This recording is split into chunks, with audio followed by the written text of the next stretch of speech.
And thank you, everyone. I'm looking forward to having a chat in the limited time I have today. And we're basically going to take a 50,000-foot look at the Chinese real estate industry. Kind of, we can imagine we were maybe on an air balloon, right? But a civilian air balloon.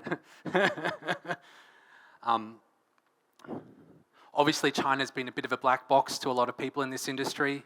Big market, dynamic market with a lot of innovation, but partly because of the language barrier and also because these companies just aren't very interested in telling their story to the world. It's a little bit opaque and hard to get access to good information. So hopefully in the limited time I have today, I can shed some light on exactly what's happening in China and how that may be relevant to this part of the world. But before I get in a little bit about me, I spent the last 8 years working for, let's call it KE.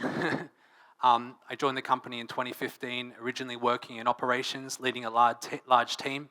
I then moved to work for the group CEO. And before I left, I was working in some commercialization around some of the company's technology tools in the international market. Aside from that, I'm an advisor for Loft. I'm on the board of directors at Reva, which is a prop tech in Vietnam. And I'm 2 stamps away from getting a free copy at Starbucks, so good for me. I want to break my talking down into 3 different buckets. The first is, like I just touched on, some of the macro information that we don't see a lot. I think it's very hard to find any data about China, let alone real estate data. And then the real estate data we often see is for commercial. So I want to break out some of the residential-related real estate data to show everyone exactly what the China market looks like and some of the trends that are occurring. The next is looking at Beike specifically, explaining the model, and then picking 3 things that I think the company did that were quite interesting and innovative, that have unlocked a lot of value. And then thirdly, I just want to share some thoughts and perhaps predictions on what might happen in Southeast Asia, but nothing like Scott Galloway, just a few short thoughts on what I think might be coming down the pike. So let's look at China in macro terms first. And we'll start from absolute square one, global real estate markets by GTV. Now, I just want to caveat all the data I share today. A lot of this is my own proprietary data that I put together over several years from different sources. And I'm sure some of you will disagree with the data. Just take it as being indicative, right? It's not accurate to the decimal place. And if you think I've got something very wrong, tell me after my presentation. But we'll start by looking at global real estate markets. And we can see that China and the US dominate. In fact, these 2 markets are the world's only $2 trillion markets by GTV. Now, there are 2 important differences between these markets. Number one, the commission rate in the US is far more generous, right? 5 up to 6%. Whereas in China, we ballpark it around 2%. The other big difference between China and the US is the turnover rate of property in China is far lower. By turnover rate, I mean the percentage of housing stock that is bought and sold each year. In other words, if there are 100 properties sitting in a city, how many of them will be bought and sold in any given year? In the US, that number is above 4%, while in China, it's below 1%. So that's a very important difference in the dynamic between these 2 markets. The next point I want to share is the urbanization rate, because we understand implicitly that urbanization is basically the engine room of residential real estate, yeah? And we can see that China is still benefiting from a massive dividend on urbanization, people moving from rural areas, regional areas to the city. And we can see that that trend is going to continue into the early 2030s, early in the part of the next decade. And even though Southeast Asia and India have higher growth rates for urbanization, in terms of sheer numbers, China will remain number 1, at least for the next couple of years. And therefore, we can expect the growth of the real estate market in China to be sustainable for the next, probably around decade at least, at its current rate. Now, this is the TAM of the so-called Chinese internet economy, right, which you hear a lot about in the news. You can see by far and away, fast-moving consumer goods is the biggest bucket. And that's the space that the companies we've all heard play in. Alibaba, JD.com, Pinduoduo, another online e-commerce player. But behind that is real estate, where Beike is really the only dominant online internet player. Now, interestingly, behind that, these two bubbles that get a lot of hype and a lot of attention in the media, food and mobility, the kind of Ubers, or in China, Didi, and food delivery services as well, which is also a very hot area in Southeast Asia.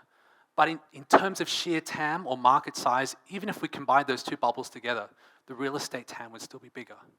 The point being that Beike, as a real estate internet firm, is playing in a massive market. Now let's look specifically at China's real estate market and the growth in the housing market itself. Now, buying and selling property in China really only became a thing in the early 1990s. Before that, it was a system of government distributing properties to people based on where they worked. But in the early 1990s, the emergence of commercial real estate began, and people could buy, and by commercial I mean freehold and buying and selling. From that point on, people could transact, buy and sell their home for a profit. But we can see even all the way up to the year 2000, China's real estate market in trillion renminbi terms was still very small. 500 billion renminbi, which is less than 100 billion US in today's money. But we can see from the year 2000 all the way up to the year 2020, it experienced explosive growth, growing 40 times. And we've all heard the stories, particularly in the early 2010s, about Chinese property growing 30-40% year on year. And now we can see it's entered a more stable phase where it's growing at 5 to 6% a year. And that pace will probably continue into the indefinite future. Now, I want to draw your attention to something else. You can see the color of these bar graphs.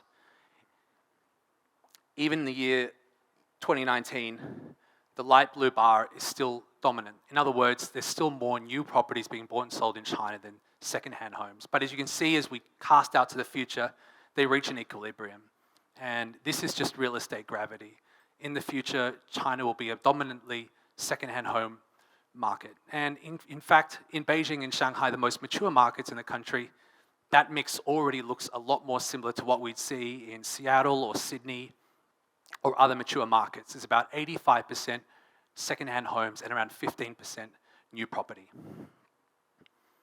Now let's take a shorter-term view, and we can see here that while the market, the dark blue bar graph, has consistently risen over the last decade, the light blue line is like very staccato. And this is one of the key problems about the Chinese market.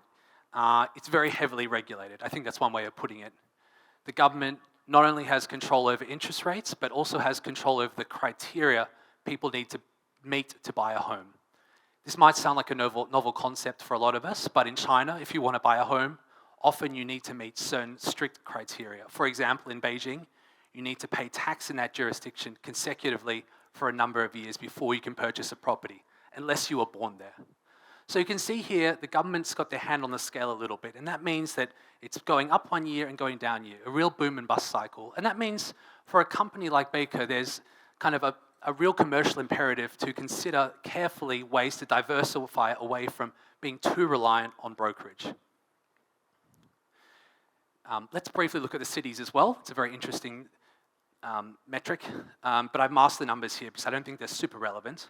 You can see that Beijing and Shanghai are by far and away the two largest markets in China. You can actually see, interestingly, that Shanghai is the biggest market. The reason for that is there's just more new property launches in Shanghai every given year. So you can see that the dark blue part of the graph of the bar chart for Shanghai is a little bit bigger. The reason Beijing doesn't have as many new launches fundamentally is because there's less land available for development in Beijing, and the government isn't interested in attracting as many people to move into Beijing. So there's a bit of a political motivation for that being the case. And finally, let's look at brokerage service penetration, which I think is relevant for practitioners here in Southeast Asia who run their own portals. You can see across each category, the percentage owned by brokerage or transacted through brokerage has gone up over time. In other words, consumers are feeling more comfortable with buying homes through brokerage. We've all heard the story in Southeast Asia where developers have an iron grip over new home sales, and they're going to keep the best inventory and best clients for themselves, and they're going to be unwilling to work with brokerage firms for a number of different reasons. Now in China, that dynamic is changing, and it's changing quite quickly. Platforms like Beike that have access to a large network of agents and really high-quality clients now have a lot of leverage over developers, and they're providing a lot of clients to make those sales. So I think from a Southeast Asia point of view, it's interesting and valuable to note that if we just stick with building a business over the long term, the market will meet us, rather than us chasing the market. So there's some of the stats I wanted to share about China as a whole. Now I'm going to move on to some of the things I think Beike did right. But first of all, we should clarify our understanding of what Beike is. And to be honest, I struggle a little bit to put this slide together because it's a very big and complicated platform with probably thousands of individual moving parts. Let's put it in the simplest terms. It would be analogous or similar to Zillow forming an exclusive alliance with Compass, EXP, Keller Williams, and some of the rheology brands.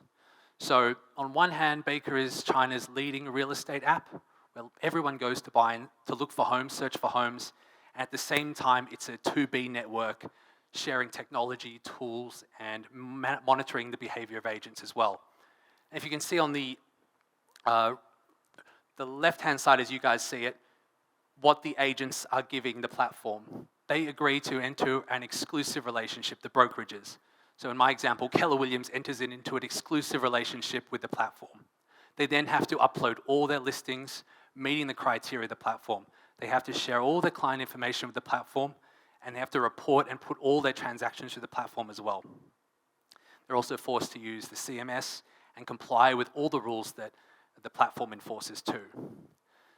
On the other hand, Beike gives them leads for free upfront, connects them to the Chinese version, their version of the MLS that we call the ACN, the Agent Cooperation Network, connects them to a gamut of different services, new homes, renovation, property management, financial services, etc. Manages their commission payment, offers them a marketing halo for being the most trusted and safe brand in China, and then shares technology and operational know-how with them as well. Now, a lot of you are going to ask, how does Beike get paid? Beike takes a 10% platform fee, clipping of the ticket, right, for every transaction that happens through the platform. But how do they do it? They also control the pipe that distributes commission. So Simon's just bought a home in Shanghai, for example. Well done, Simon. He pays commission into Beike's escrow account. Beike then clips it and then distributes it to agents as necessary. So that's how they've managed to ensure that agents feel confident about getting paid and working in a positive and productive way with the platform.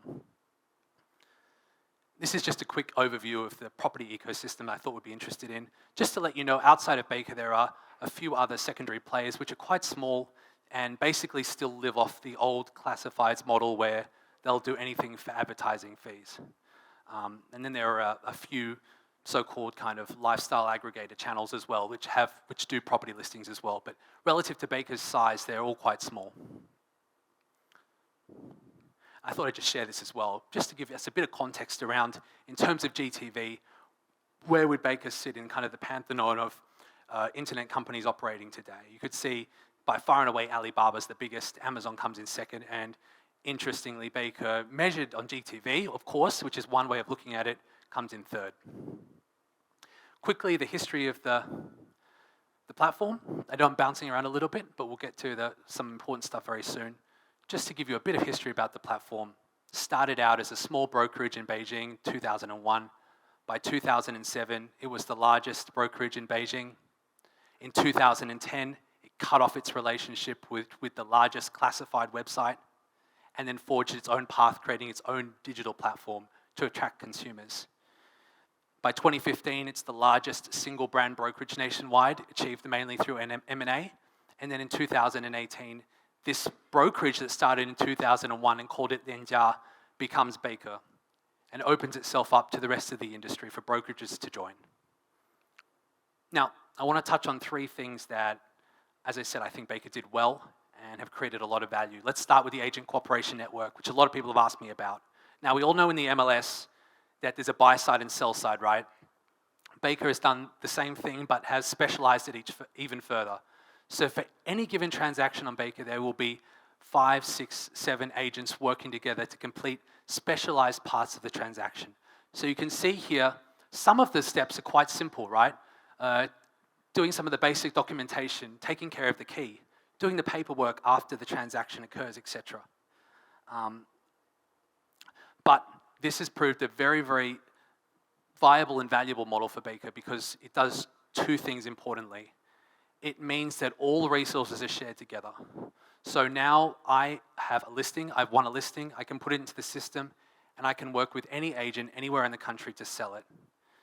And that means that homes find buyers quicker and vice versa, good buyers can find good listings quicker as well because agents feel confident and are allowed to work together productively to get their resources used quickly and efficiently. The second thing this system does is it allows junior agents to perform the more simple roles, less sophisticated roles, after they just join the platform. In China, most agents are quite young, in their early 20s. So when they just join the platform, or they join one of the brokerages, they'll start out doing some of the more simple jobs. They'll take the role of keeping hold of the keys, the property keys, and they'll make a small percent of total commission for doing that. So out of 100% commission, they may take 2.5% or something, a small amount. But it means they've got money in their pocket that month. It also means they are learning from a more senior agent by being consistently involved in transactions. A killer for agents anywhere in the world, but particularly here in Asia, is agents being idle or not knowing what to do. And to a certain extent, this ACN model has resolved that problem. Now, why have I put these US brands beneath it? Because in theory, agents from different brands, from different stores, as long as they are part of the Beike network, can work together. So you could get into a situation where an agent here, Costa from EXP, is working with agents from Keller Williams, Coldwell Banker, and ERA to complete a transaction. And this is what it looks like more visually. So you can see the graph shows that now we've mixed all the agents, all the clients, and all the homes together in a kind of a harmonious ecosystem where agents feel confident to work together. So we don't hear that story we hear all the time in Asia.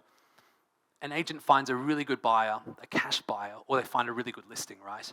And they are very reticent to share it because they're worried they're going to get bypassed, they're going to get tricked, or they're not going to get paid. This system, based on a really clear set of rules and technology, allows agents to share their resources and work together collaboratively. And as you can see, it can, in theory, extend to other secondary services. Now, the second thing I want to touch on after the ACN is the Beike score. And this is basically a dynamic credit score that follows every agent around who joins the platform. It's basically a representation of how much they've contributed to the platform. The score goes up if they do a good job, and it goes down if they do a bad job. Now, it's not just about how much commission they generate for the platform, although that's very important. It's also how many inspections do they complete? Do they respond quickly to their clients? We ask our agents to respond in under 30 seconds. Do they have complaints against them? Are they providing good quality descriptions for their listings?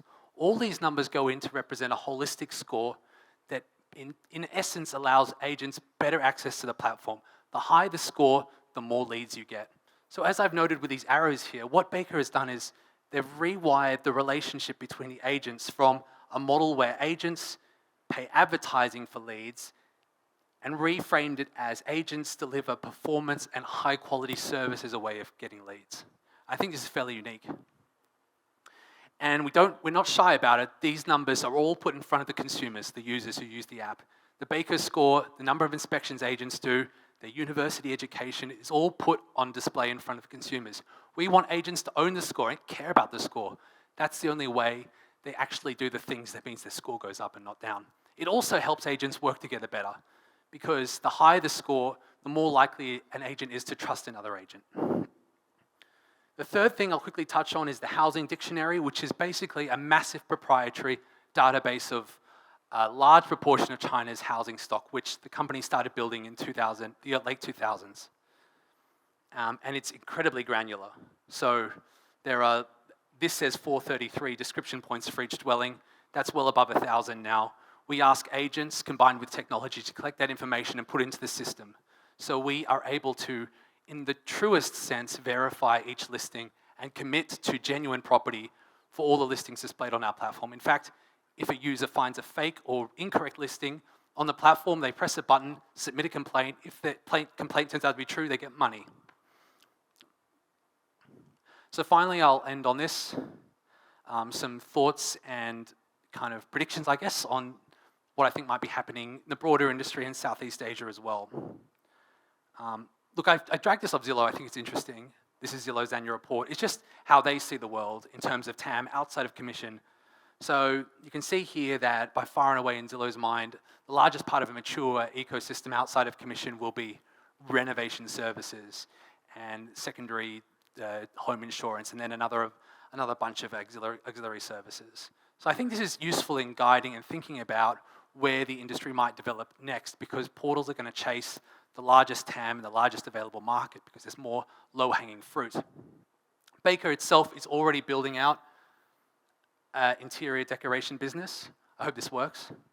So 80% of all Beike's listings are in VR using a proprietary system. Sorry, this is just a quick video grab I put up. I hope everyone can see it. So you look at your home in 3D, you can chat with the agent through the VR tour if you wanted to. Then by clicking on the gold ribbon at the bottom, instantly render the property, and this is a product or a module that Beike can deliver. They run and employ the contractors who come and provide you a quote, and now even you can start buying the furniture through the app that appears in the render. So you see I just clicked on a TV, now I'm going to click on a small, whatever that is. And I think in a sense this might be one path forward in the future. So one of the big problems that real estate platforms experience, right, is we basically only see our customer maybe every 9 or 10 years. I bought my house and I really won't ever need to buy my house, another house or sell my house for a couple of years at least, all right? How Beike thinks about it is buy through us, we'll earn commission from you, then we'll renovate your home, and then we'll fill it with furniture and smart appliances. And by the way, we'll swap out the furniture and smart appliances every couple of years based on your need. So it's really forging a pathway towards, number one, balancing out its reliance on the brokerage market and commission take alone, and at the same time providing a service which is more recurring and also provides them with a lot more insight into what consumers need in their homes. Look, there's a lot of stuff in households. I don't know if people know this, but in the typical US household, there are 20,000 different items, right?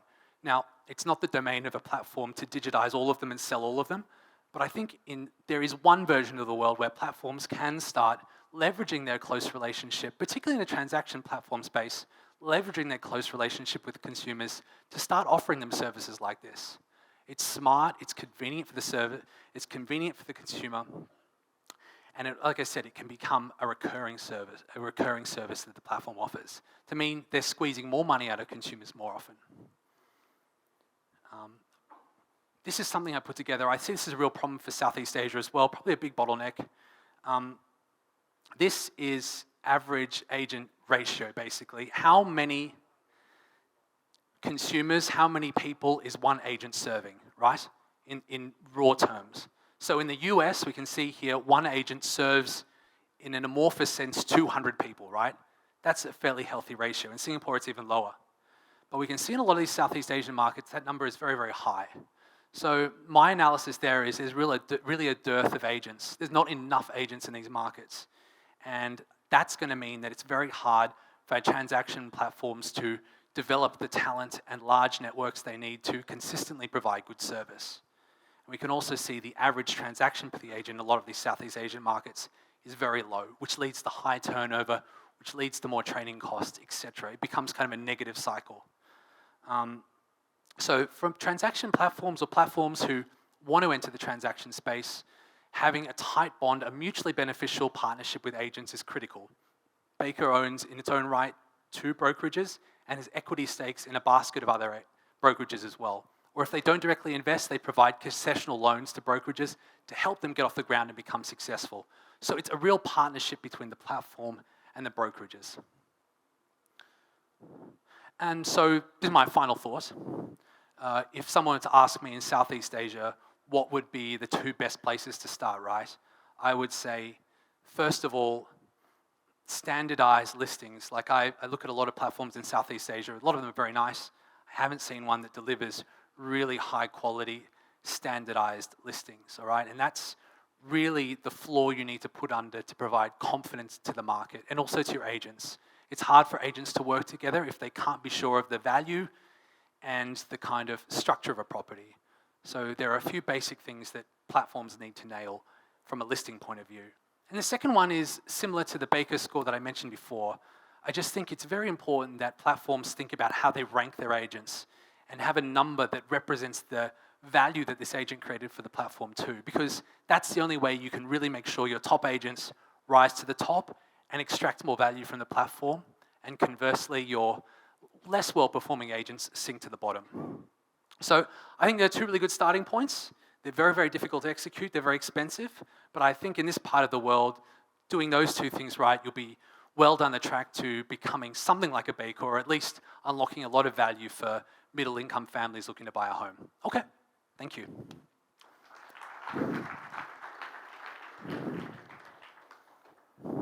Brett, thank you very much. That's okay. You're welcome. Okay, got some questions. I would expect a lot more questions. What happened to Fang So Fun, which was sort of years ago presented here and claimed number one, but then I believe many businesses claim number one in your market. We're all number one. I just think they're struck in a vicious cycle of being reliant on advertising fees for poor quality listings, right? And as some of the speakers touched on earlier today, I think it was actually a panel discussion. That's a very, very difficult cycle to break because you need to part with that revenue and then retool yourself to work differently with agents. They also don't have any offline presence. So by raw traffic numbers, they're actually still the largest, but we all understand it to be quite poor quality traffic. Okay. In terms of revenue, they're also quite small. Yeah. Okay. Who controls the ACN? The ACN is controlled by head office and a team of kind of platform police who write the rules and then enforce the rules. And each different city across the country will have a small team that enforces those rules locally. Okay. How do they enforce the rules? It sounds very dictatorial. It is very dictatorial. That's something about China. You can, there's tough love exists in China, right? There's two ways to do it. Technology. The technology and the structure, the way the technology is set up is very rigid, so that agents have to complete various milestones, and if they don't, the transaction can't move ahead. And the second one is having a system where agents feel comfortable to report each other. They get incentivized to report each other for non-compliant behavior. In other words, if I see another agent, one of my colleagues, doing the wrong thing consistently, I can anonymously report him to head office, and I get well compensated for doing that. Yeah, so a bit like the Stasi. Okay. You forecast that the Chinese market will keep growing. Other analysts assume it's already overheated. How would you respond to them? Yeah, I mean, I get that take, but I think this has been born of some really poor decisions and the tide moving out on the new home sector, basically. That's influenced the headline number more than anything. But actually, underneath that, there's a very, very healthy market of young families turning their 2-bedroom into a 3-bedroom, or first home buyers from 5 years ago turning their 1-bedroom into a 2-bedroom. So I think over the long term, we're going to see a very healthy and sustainable second-hand home market in China, very similar to what we would see in other kind of middle-income economies. So I wouldn't be too worried about that. People always have a need to buy and sell homes. Okay. Yeah. Why are agencies willing to join ACN and give up 10%? Yeah, it's like what Malcolm said in the speech earlier today. I mean, they come for the leads. Let's not beat around the bush. The implicit trade is Beike gives you really high-quality leads, helps you make more deals and do more business, and in return, you play by the rules. That's basically, in a nutshell, what it is. What was Evergrande's impact? Yeah, I think Evergrande, I'm not going to talk too much to this, but I think that's a kind of textbook case of bad decisions. I mean, Evergrande built a football stadium, they gave a massive endowment to Harvard, they own a bottled water company, they're building NEVs, and they also made a bunch of really bad bets on new projects, right? So, look, part of it is them being over-leveraged and being a victim of market circumstances. I think the real story here is really bad business decisions at the top of the company. Yeah. Okay. How does KE avoid the sellers and buyers not paying fees? Oh, I mean, I don't know if that's... I mean, I think that how does any platform do that? I mean, if you don't pay, the service stops, basically. You pay before the transaction ends. So, and agents are very closely measured and scrutinized about how quickly they can extract commission from the consumer. Fundamentally, that's what I love about agents. A well-trained, motivated agent is a massive source of value for any platform. I've heard a lot of comment today about the end of agents or can we replace agents, but I'm a real evangelist for agents in offline stores. I mean, I think agents set up in the right way are very, very productive, very, very cheap, and they can do this hard work for you. An agent, of course, is going to want to get the commission from the buyer or seller, whoever it may be. And in the 1% chance that the buyer or seller refuses to pay, there's always legal recourse to pursue that. Yeah. How do you eliminate or limit the leakage? Agents trading outside the platform. I guess this goes back into Yeah. the self-policing. The self-policing is a big part of it, Simon, and the other part is the score that I mentioned, right? So if you're consistently taking your transactions and taking them somewhere else where we can't see them, your score is just going to drop off and you're going to starve to death because you won't be getting leads from the platform. And by the way, if the Beike police, let's call them that, if they find out or there's non-compliant behavior reported, it can result in the brokerage firm in its entirety being removed from the network. So it's a real stick and carrot approach. Yeah. Okay. This, are there any portals aiming to have standard listings and offer added services outside of China that you know of? Yeah, look, well, I mentioned pretty self-serving, but I'm an advisor for Loft. I think Loft now, as it exists in 2022, 2023, is doing a really nice job. I think they're well on the way to putting together something that would operate like that. So that's, in my observation, that's one I think is doing a good job in combining those two things. Yeah. Okay. Do you see a super broker model evolving into a consumer-facing portal being replicated in other markets? Yeah, this is why I wanted to share that agent number data with you guys today. I just think while there's just a critical shortage of agents in this part of the world, that's just not, that it may be possible, it won't be possible at scale, all right? So no matter how good you are at running your network, a percentage of your agents are going to leave your network every year. You're going to have churn. So you really have to have a really good stock of agent talent in the real estate market as a whole, so you can source new agents to replace old ones. If your entire agent network for your country, workforce for your country is 10 people strong, and 3 of them resign, you're left with a workforce of 7. So immediately your scope to expand and recruit high quality talent has diminished. Okay. Brett, I think we're going to call it quits there. Okay, Thank you very much. Thank you, Simon. Fantastic presentation.